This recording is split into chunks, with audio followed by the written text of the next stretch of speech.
માટે વિશેષ રૂપે ચર્ચા વિચારણા કરશું. તો અહીંયા શ્રીમદ દેવી ભાગવતનો 12મો ભાગ સમાપ્ત થાય છે. હવે પછીના વિડીયોમાં આપણે 13મો ભાગ સાંભળીશું.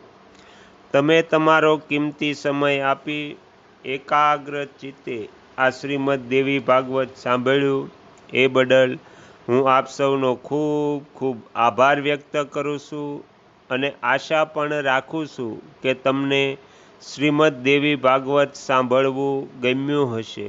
જો ગમ્યું હોય તો બીજા 5 લોકોને પણ સંભળાવજો. શ્રી નવદુર્ગા માતની જય. આગળના વિડીયો જોવા માટે આ ચેનલને સબસ્ક્રાઈબ કરો અને જો આ વિડીયો પસંદ આવ્યો હોય તો લાઈક કરો.